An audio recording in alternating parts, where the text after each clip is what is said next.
Terrence, please. Give me a chance. Mahal na mahal pa rin kita hanggang ngayon. I can tell na mahal mo rin ako. Hindi ako nagsalita dahil iniisip ko si Rika. She does not bother na nakita kami magkayakap ni Nicole.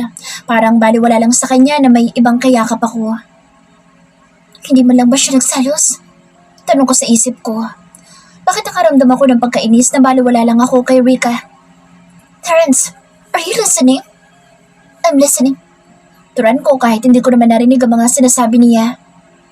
Nagugutom na ako, Terrence. Let's have lunch together just like the old days. Hinahanap-hanap ko doon ang mga luto mo. Yung pupunta tayo sa condo mo sa Maynila at paglulutuan mo ako. Hindi ko masyadong naunawaan ang mga pinagsasasabi ni Nicole dahil muli kong naisip si Rika. Humawak si Nicole sa braso ko at sabay kami naglakad patungo sa kusina. Natigilan ako na makita si Rika na tumutulong na maghain ng mga pagkain sa mesa at muling umiti sa amin na ikinainit ng ulo ko. Hindi man lang ba siya nagagalit na may humahawak na iba sa akin? Sa isip ko, humawak ako sa bewang ni Nicola. She giggles. Ikaw talaga, Lucky. Walang pinagbago. You're always possessive. Ngumiti ako kay Nicola. Gusto kong pagsilosan si Rika. Tumingin lang ito sa amin ni Nicole at ngumiti. Maupo na po kayo, Sir Terrence. Tutulungan ko lang si Manang na ihanda ang mga niluto niya. Marami pa kasi sa kusina. Akala mo may fiesta. Tura ni Rika na iniwan kami ni Nicola. Pumitaw ako kay Nicola. After we eat, makakalis ka na, Nicole. Terrence, akala ko that's not going to happen, Nicole. Matagal na tayong tapos. Madiin at siniguro kong maunawaan ni Nicole ang bawat salitang binitawan ko. Nakakaramdam ako ng inis kay Rika na hindi ko man lang ito nakitaan na nagselos kay Nicole. Why I'm feeling upset na hindi siya nagselos? I muttered. Hindi na nagsalita si Nicola. Sinamaan ko si Rika ng tingin nang magawi ang tingin niya sa akin. Pero hindi man lang ito nasindak. Bagkus, inirapan ako. Manda ka sa akin mamaya, sweetie. Paparusahan kita sa pambabaliwala mo sa akin. Rika's POV. Ang ganda ng babaeng lagi nakadikit kay Sir Terrence. Parang linta ako makakapit. Ang sarap hilahin ng mahaba niyang buhok at itali sa kabayo. Tapos, kalad ka rin siya ng kabayo palayo kay Sir Terrence. Ano ko sa isip. Tuwing mapapatingin sa akin si Sir Terrence ay niningitian ko siya kahit sa totoo lang, nakakaramdam ako ng sakit sa puso ko. Naiinis ako na mukhang gustong-gusto naman ni Sir Terrence ang paghawak at paghalik ng babae sa kanya. Hindi ka makakahalik sa akin, makakalapit. Lalaking ubod ng landi. Sigaw ng isip ko. Nagtatawanan pa silang dalawa habang kumakain kami na lalong nagpapasakit sa nararamdaman ko. Can you get me juice, Rika? Utos ni Sir Terrence. Okay, Sir Terrence. Turan ko at ngumiti ako sa kanya. Tumayo ako at tinungo ang kusina. Ma'am Rika, bakit ikaw pa kumuha ng juice? Ako na po. Turan ni Manang Maria. Nay Maria, huwag mo ako tawagin ma'am. Pareho lang tayong katulong na lalaking malandi. Ako ang inutusan niya na kumuha ng juice kaya ako na po ang gagawa ng juice ng mahal na hari. Turan ko kay Nay Maria. Ngumisi ako sa naisip kong kalokohan. Nagsalin ako ng orange juice sa baso at kumuha ako ng hot sauce at hinalo ko sa juice ni Sir Terrence. Ibinuhos ko ang hot sauce hanggang sa magbago ang kulay ng juice. Ma'am Rika, malalagot ka kay Lord Terrence. Nakikita ko ang takot sa mukha ni Manang. Nakapagtataka din ang pagtawag niya ng Lord kay Sir Terrence. Kahit pagbanggit sa pangalan ni Sir Terrence ay nag-aalangan si Nay Maria. Sino bang isang Terrence para katakutan ng gusto ni Nay Maria? Hayaan mo siyang magalit, wala akong pakaalam. Sanay na ako sa mga pagsigaw niya. Ang laking pinaglihis sa ng loob. Iniwan ko si Manang na may pag-aalala sa mukha niya. Nang makabalik ako sa komedor, matamis kong initian si Sir Terrence. Inilapag ko sa harapan niya ang juice na ginawa ko. Sir Terrence, fresh strawberry ang ginawa ko. Masarap yan kaya inumin mo na agad. Mawawala ang sarap pag pinatagal mo pa sa mesa. Turan ko at ngumiti ako sa kanya ng matamis. Titig na titig si Sir Terrence sa akin. Hindi agad ako umupo. Hinihintay ko ang paghawak niya sa baso. Dalian mo na lalaking malandi. Inumin mo na matikman mo ang pagkainis ko sa'yo. Sigaw ng isip ko. Rika, sit down. What are you waiting for? Ang pag-inom mo ng juice na ginawa ko. Pinaghirapan ko yan, Sir Terence. Turan ko at pinalungkot ko ang mukha ko. Can I have your juice, Loki? Turan ng babaeng linta. Dahil ayokong isipin nila na naiinis ako sa kanila, ngumiti ako kahit gustong gusto ko na silang pag-umpugin na dalawa. I love strawberry juice. Remember, Terence, ginagawan mo ako ng ganyan pag nasa kondo mo tayo? Sa Manila? Maarteng turan ng babaeng linta. Umupo ako. Mukhang busy na silang dalawa na mag-usap at para silang dalawa lang ang tao sa pagkainan. Pinaglaruan ko ang pagkain na nasa harapan ko. Kung kanini gutom na gutom ako, ngayon wala na akong ganang kumain. Tinutusok-tusok ko ng tinidor ang pagkain. Nandito lang ang babaeng linta, hindi na ako pinansin ni Sir Terence. Mahina akong turan. Rika, stop playing with your food. If you don't want to eat, just leave the table. Sigaw ni Sir Terence. Nakaramdam ako ng pagkapahiya sa pagsigaw niya sa akin sa harapan ng babae niya. Siguro ngayon wala akong halaga kay Sir Terence. Mabilis akong tumayo at umalis ng hapagkainan nang hindi tinitingnan si Sir Terence. Palabas na ako ng komedor nang marinig ko ang tili ng babaeng linta. Oh my God! So spicy! Terence, give me water, please! Buti nga sa'yo ang arte mo kasi. Hindi naman para sa'yo ang juice na ininom mo. Dapat kay Sir Terence na malandi yun. Rika! Malakas na sigaw ni Sir Terence. Lumingon ako sa kanya at inarapan ko siya. Malalaki ang hakbang kong palayo sa kanila. Isasama pala ako sa bayan para gawing taga-silbi nilang dalawa. Turan ko. Lumabas ako ng bahay. Laking pasasalamat ko na wala na ang lalaking nakahilera kaninang pagdating namin. Mga lalaking tuod na walang kangiti-ngiti. Tuloy-tuloy akong lumabas. Naglakad palayo sa mansyon ni Sir Terence. Hindi ko alam kung saan ako pupunta. Gusto ko lang na makalayo kay Sir Terence at sa babaeng maarte. Nakakainis ka, Terence de Vera. Sana'y mabilaukan kayo ng babaeng linta. Turan ko. Sa kakalakad ko at sa sobrang pagkainis na nararamdaman ko, hindi ko na malaya na nakarating na ako sa mataas na gate. Dali-dali akong lumabas sa maliit na pinto ng gate sa parteng gilid. Hindi ko napansin kanina. Dito siguro dumadaan ang mga tao. Sa isip ko, mabilis ang bawat paghakbang kong palayo nang makalabas ako ng gate. Hindi ko alam kung saan ako pupunta. Ang gusto ko lang hindi makita si Sir Terence at ang babae niya. Nakakaramdam ako ng sakit lalo na nang sigawan ako ni Sir Terence kanina sa harapan ng babae niya. Bakit parang kumikirot ang puso ko? Bakit ko ba nararamdaman ito? Mga tanong ko sa sarili ko.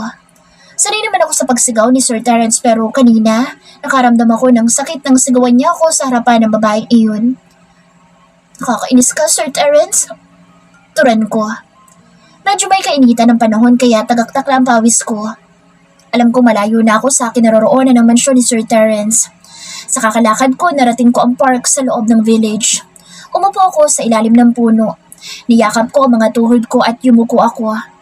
Nakaramdam ako ng pagkagutom at pagkauhaw. Nagahalo ang pagod at pagkainis ko.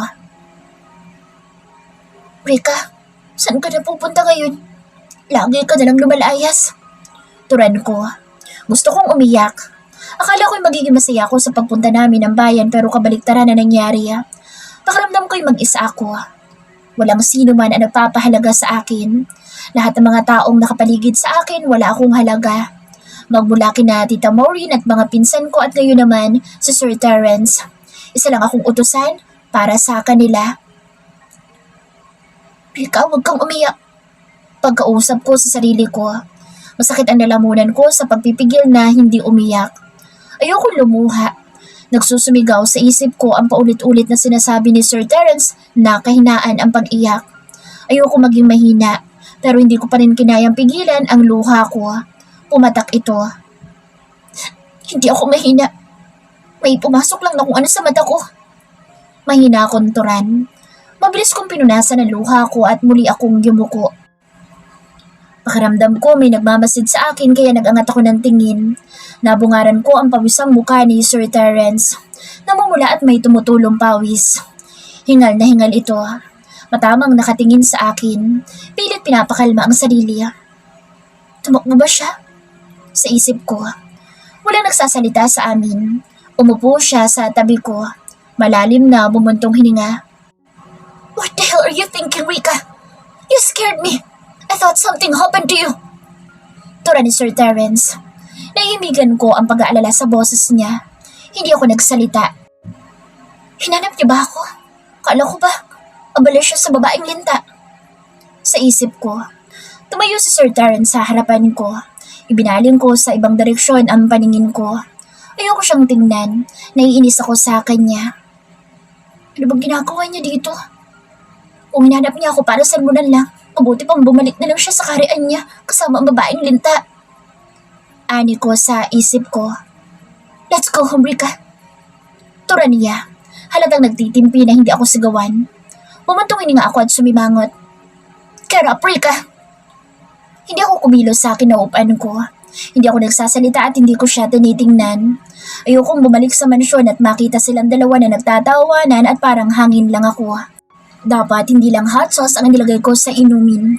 Nilagyan ko din sana ng maraming sili para mamagaan labi ni Sir Terence at ng babaeng mukhang buto-buto sa kapayatan. Isang malalim na buntong hininga ang muling pinakawala ni Sir Terence. Alam ko napipigal siya na sigawan ako dito sa park kahit wala naman tao sa paligid dahil siguro sa init ng panahon. Are you jealous of Nicole, Rika? Come, answer me! Bakit ka ba nakasigaw dyan? Kanina mo pa ako sinisigawan? Sinigawan mo pa ako sa harapan ng babaeng linta. Nang pinagsasabi mong nagsiselos ako, hindi ako nagsiselos. Magsama kayo ng babae mo sa karian mong maraming guns. Hindi na ako babalik doon. Hindi ko na napigilan na sabihin lahat ng nasa loob ko. Nagsiselos nga ba ako? Bakit naman ako magsiselos? Hindi ko naman boyfriend si Sir Terence. Sabi noon ni Claire, nagsiselos siya pag may kinakausap na babae ang boyfriend niya. Sa isip ko, what is linta? Ang tanda-tanda mo na, hindi mo pa alam ang linta. Saka umalis ka na nga, hindi ako babalik sa mansyon mo. Signal ko sa kanya. Did you just call me old? Anong gusto mo, Sir Terence? Tawagin kitang baby? Matanda ka naman talaga kumpara sa akin. Katwiran ko sa kanya. Tumayo ako sa harapan niya at nilabanan ko ang masama niyang tingin. Gulat na gulat ako nang kabigin niya ako at ikulong sa mga bisig niya. Kahit pawisan, si Sir Terence ay napakabango niya pa rin. Naglaho na parang bula ang inis ko sa kanya. Sweetie, don't leave the house like that. I'm freaking out when I can't find you inside the house. I almost killed all of them na makita ko sa camera na nakalabas ka ng property ko ng ganun-ganun lang. Nicole is nothing to me. Wala kang dapat ipagselo sa kanya. Bumalik na tayo. Pinanis ko na si Nicole. I'm so tired of running around the village looking for you. Hinanap mo ako, Sir Terence? Ang tanging nasabi ko. Nagatid ng saya sa kalooban ko ang kaalamang hinanap ako ni Sir Terence. Mahalaga pala ako sa kanya. Sa isip ko, Rika, you're important to me. Of course, I'm going to look for you. At pag tinawag mo pa akong sir, pagbalik natin ng isla, ikukulong kita sa Damon's room at aangkinin kita araw-araw bilang parusa. Angkinin mo na lang ako araw-araw, huwag mo na lang ako ikulong sa silid na yun. Malakas na halakhak ni Sir Terence ang nagpaangat ng tingin ko sa kanya. Buti na lang kami na lang ang tao sa park. Isa-isang nagsialisa ng mga tao dahil siguro sa init ng panahon. Kinalas ko ang yakap niya at dumistansya ako ng konti sa kanya. Tinitigan ko siya na ikinatigil niya sa pagtawa. Let's go home, sweetie. Malambing niyan turan. May pumaradang sasakyan sa gilid ng park. Bumaba ang ilang kalalakihan ng mga tauhan ni Sir Terence. Hinawakan niya ako sa kamay at sabay na kaming naglakad patungo sa sasakyan. Sana'y hindi na bumalik ang babaeng linta. Ani ko sa isip. Terence POV. I burst out laughing when Rika poured hot sauce in the juice. Nang mawala si Rika sa paningin ko, saka ko pinakawalan ang tawa ko. Alam ko may inilagay siya na kung ano sa juice kaya pinipilit niyang inumin ko agad ito. Isa na naman ito sa mga kalokohan niya tuwing maiinis siya sa akin. Akala ko'y wala epekto sa kanya ang pagdikit ni Nicole sa akin dahil sa pambabaliwala niya sa mga paghawak ni Nicole sa braso ko at hita ko. Sa kabila ng mga ngiti niya kanina, I could feel her uneasiness and jealousy towards Nicole, kaya pinagselos ko siyang lalo. Nagkunwari ako na masaya sa mga sinasabi ni Nicole. I laughed sa mga biro ni Nicole kahit hindi naman talaga ako natutuwa. You can leave, Nicole. Terence, let me stay for a bit. Let's catch up, Terence. What's her name? She's a brat. Sinong matinong tao maglalagay ng hot sauce sa inumin? Leave! Sigaw ko. Ayoko nang marinig ang mga sasabihin niya kaya pinutol ko na ang sasabihin niya. Natigilan si Nicole. Kung noon mataman ako nakikinig sa bawat sabihin ni Nicole dahil ayokong isipin niya na binabaliwala ko siya. But now, her words were no meaningful to me than the chattering of birds. At hindi ako papayag na pagsalitaan niya si Rika ng salitang hindi maganda. Nagmarcha si Nicole palabas nang tumayo ako at sinamaan ko siya ng tingin. Nang mawala si Nicole, agad kong pinagala ang paningin ko para hanapin si Rika. Sweetie, stop playing hide and seek again. I muttered. Naikot ko na ang buong mansyon, hindi ko pa rin siya nakikita. Don't find her! Malakas kong sigaw sa mga tauhan ko. Agad kong tinungo ang underground ng mansyon kung saan nandoon ang mga kamera sa buong mansyon. Makikita ko kung saan nagtatago si Rika. Malalaki ang bawat hakbang ko. Nang marating ko ang underground, agad ko sinuri ang bawat camera. I was worried and furious at the same time nang makita ko nakalabas na si Rika ng gate dahil sa kapabayaan ng mga tauhan ko.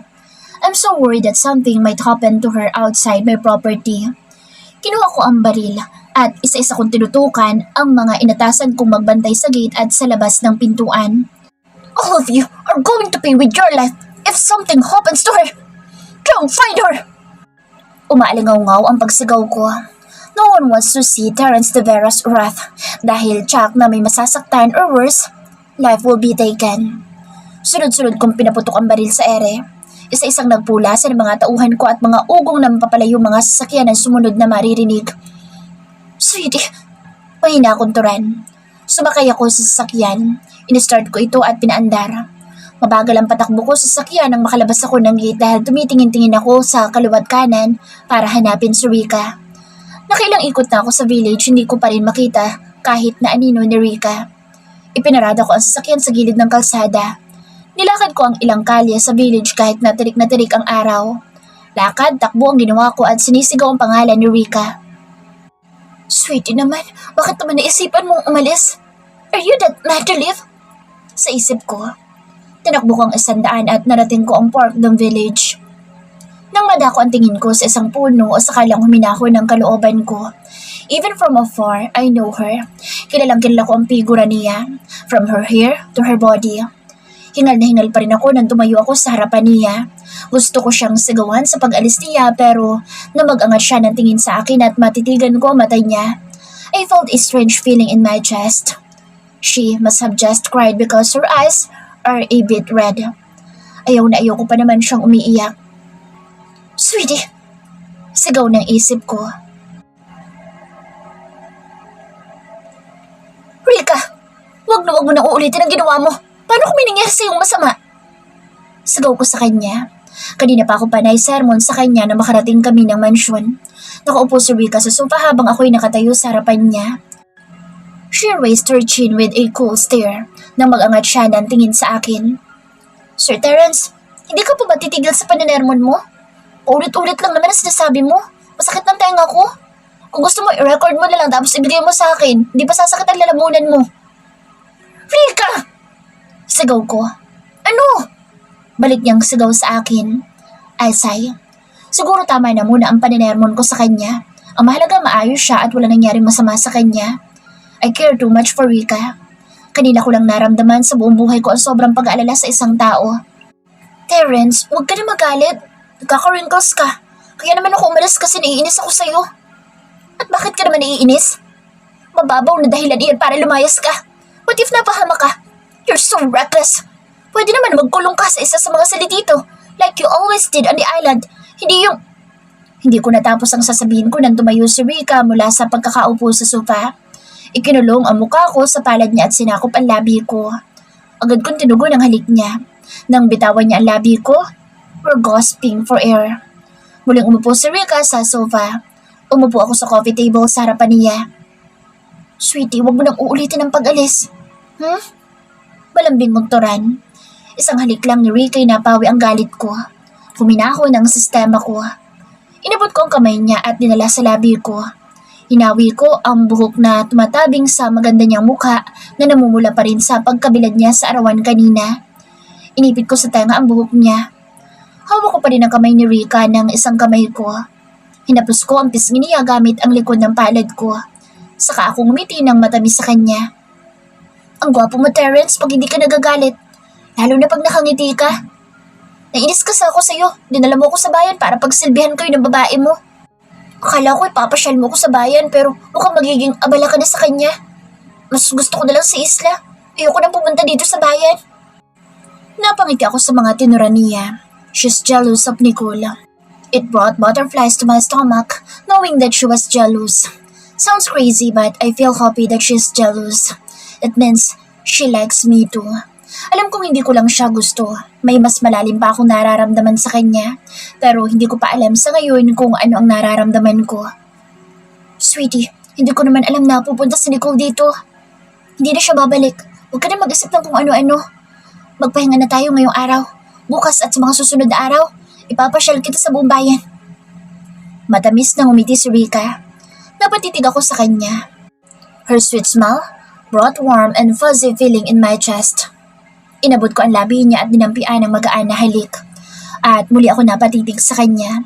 Something is stopping me from telling her how much she means to me. My dark life that I don't want her to be involved in. She's too young. I don't want to ruin her life. Natatakot ako na sa pagdikit niya sa akin ay mapahamak ang buhay niya. Takot akong gamitin siya ng mga kalaban ko laban sa akin. Rika is a sweet and innocent soul na hindi nababagay sa mundo ko. Ayoko siyang imulat sa mundo ko na puro kasamaan. Rika's POV.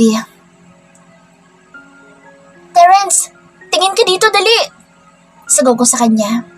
Kababalik lang namin mula sa mall, binilhan niya ako ng telepono. Ang kauna-unahang telepono ko. Hindi sana ako papayag na bilhan niya ako dahil napakamahal nito pero ipinilit ni Sir Terrence. Kanina pa ako kinakalikot ito at kanina ko pa kinukuhanan ng larawan sa Sir Terrence. Pati ang magagandang halaman ay pinitsuran ko din. Nang hindi man lang tumingin si Sir Terrence sa akin, napasimangot ako. Tinutoyo na naman lalaking pinaglihis sa sama ng loob. Hindi makatabi kaya mainit ang ulo. Mahina akong turan. Hindi ko siya hinayaan na tumabi sa akin kagabi dahil sa paghalik sa kanya ng babae niya. Nakaupo si Sir Terrence sa outdoor sofa, nakadekwadro habang may binabasa na libro. Seryoso ang mukha nito na animoy napakahalaga ng binabasa. Tinuto ko ang camera sa kanya at ilang beses kong kinuhanan ng iba't ibang reaksyon niya. Nagsasalubong ang kilay paminsan-minsan at sumisimangot. Buwa po talaga ni Sir Terrence. Nalaglag na naman ang panty ko sa pagtitig pa lang sa kanya. Napatingin ako sa naisip ko. Malakas na kumakabog ang puso ko habang tinititigan ko siya. Napahawak ako sa dibdib ko. Bakit tuwing napapatitig ako kay Sir Terrence, lumalakas ang kabog ng puso ko? Itong nagdaang mga araw, unti-unti kong napagtanto na hindi ko lang gusto si Sir Terrence, kundi may mas malalim pa akong nararamdaman sa kanya. Ang batang puso ko ay siya lang ang gusto. Siguro, ito ang sinasabi nilang pagmamahal. Mahal ko nga ba si Sir Terrence? Muli ako napahawak sa tapat ng puso ko. Kung mahal ko si Sir Terrence, hindi niya kailangan malaman ang nararamdaman ko dahil tsak na magagalit siya sa akin. Nasa isip ko pa rin ang sinabi niya nung araw na tumuntong ako sa mansyon niya sa isla. If you want to live with me, you have to listen to everything I'm going to tell you, Rika. You're young and naive, na ayaw ko. A girl like you is what I hate the most. A fucking hateful man telling me they love me because I don't fucking believe in love. Kaya wag ka magkakagusto sa akin o sasabihin mo sa akin na mahal mo ako. Dahil hindi ako magdadalawang isip na palayasan ka. Do you understand? Malinaw na malinaw pa rin sa isip ko ang mga katagang binitawan ni Sir Terrence noon kaya natatakot ako na malaman niya ang nararamdaman ko. Hindi ko na may pagkakaila na mahal ko si Sir Terrence. Ito ang mga sinasabi ni Claire noon na magka-boyfriend siya na parang may kuryenteng dumadaloy sa katawan niya tuwing madidikit siya sa boyfriend niya. At malakas ang tibok ng puso niya. Lahat nararamdaman ko kay Sir Terrence. Sweetie, enough taking pictures of me. Come here, sit beside me. Gulat na gulat pa ako na magsalita si Sir Terrence na nagpabalik sa akin sa kasalukuyan. Hindi ko akalain na si Sir Terrence ang unang lalaki mamahalin ko dahil pagkainis ang nararamdaman ko sa kanya noon. Maaaring humahanga ako sa kanya dahil sa angkin niyang kagwapuhan. Pero ang pagtibok ng puso ko para sa kanya ay hindi may pagkakaila na pagmamahal ang nararamdaman ko kay Sir Terrence.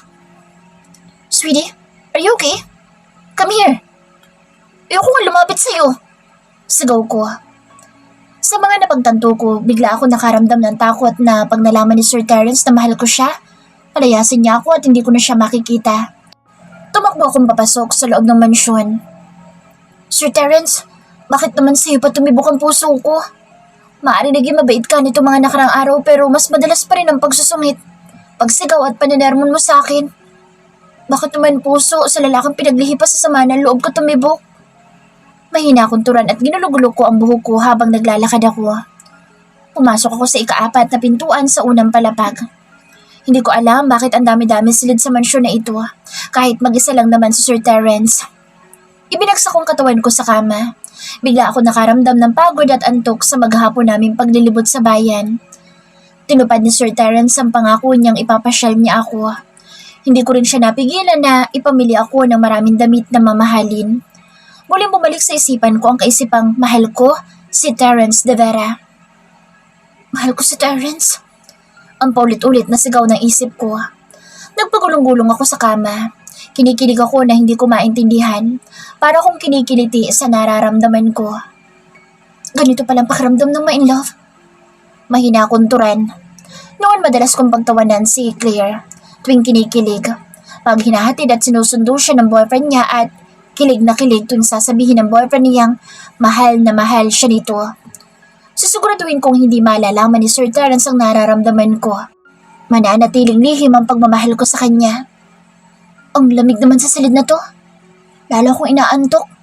Turan ko. Niyakap ko ang unan. Iniisip kong si Sir Terence ang yakap-yakap ko. Unti-unting bumibigat ang talukap ko. Hanggang sa makatulog ako.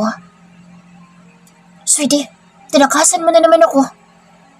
Naulinigan ko ang tinig ni Sir Terence. Ang sarap sa pakiramdam ng mga paghaplos niya sa pisngi ko. Tuluyang nagising ang diwa ko nang angkinin niya ang labi ko na may kasamang panggigigil. Nakaramdam ako ng pananabik at pag-iinit ng katawan sa paghalik niya sa akin. Sir Terence. Tumigil si Sir Terence sa paghalik sa akin. Nagmulat ako ng mata. Mariin ang titig niya sa akin. Nakatagilid ang higa sa kama at nakaharap sa akin. We're going back to the island tomorrow. Ikukulong kita sa Dama's room hanggang sa tigilan mo na ang pagtawag sa akin ng sir. Napamaang ako sa kanya. Nang mapagtanto ko ang tinuran niya, hindi ko napigilan ang mapahalakhak. Muling sinakop ni Sir Terence ang labi ko. Halik na mapagparusa. Pakiramdam ko mamamagana ang labi ko sa uri ng halik niya. Sakalang ako nakahinga na maayos nang bitawan niya ang labi ko. Seryoso ka na niyan? Akala ko ba 2 araw pa tayo dito sa bayan? Turan ko at ngumiti ako sa kanya. Nang akmang ilalapit niya na naman ang labi niya sa labi ko, tinakpan ko ang bibig ko ng 2 kamay ko. Malakas na tawa ni Sir Terence ang pumuno sa buong silida. Agad kong kinuha ang telepono ko. Kinuhanan ko ng video si Sir Terence. Ang sarap niyang pagmasdan habang tumatawa. Sweetie, tanging nasabi ni Sir Terence nang makita niyang ginagawa ko. Ang ganda kasi ng tawa mo, Terence. Punong-puno ng buhay at ang sarap mong panoorin. Seryoso kong turan. Sumeryoso ang kanyang muka. Sumandal sa headboard ng kama at diretso ang tingin sa harapan ng dingding ng silid lang ang makikita. Walang TV o anumang palamuti sa loob ng silid na pinasukan ko. Umupo ako sa kama sa tabi ni Terence. Yumakap ako sa kanya. Bakit bigla ka na nahimik, Terence? Hindi nagsalita si Sir Terence. Umalis ako sa tabi niya. Dumapa ako sa katawan niya at tinalikan ko ang labi niya ng mabilis na halik. Huwag kasi simangot. Tumatanda ka lalo. Magiging lolo Terence ka na. Turan ko at ngumisi ako, saka ako yumakap sa kanya. Sweetie, stop annoying me. Ang aasar ka tapos magpapakasweet ka ng todo. You're killing me with your sweetness. Ang arte-arte mo, Terence, para kang babae. Pangasar ko sa kanya. Umalis ako sa ibabaw niya at muling tumabi ng upo sa kanya. Kinuha ko ang telepono ko. Ngiti ka na, dali. Wala pa tayong picture na 2. Ngumiti si Terence at tinalikan ko ang pisngi niya, sabay pag-click ko sa camera. Oh, ang ganda ng picture natin. Ang ganda ng ngiti mo. Halatang-halata na gusto mong halik ko. Turan ko habang nakatingin ako sa telepono ko at tinitingnan ang larawan namin. Hindi lang ang halik mo ang gusto ko. I want everything you got. I want you right now. Nang tumingin ako kay Terence, sinalubong niya ang labi ko ng isang maalab na halik, habang ang kamay niya ay nagtataas baba na sa hita ko na ipinatong sa katawan niya.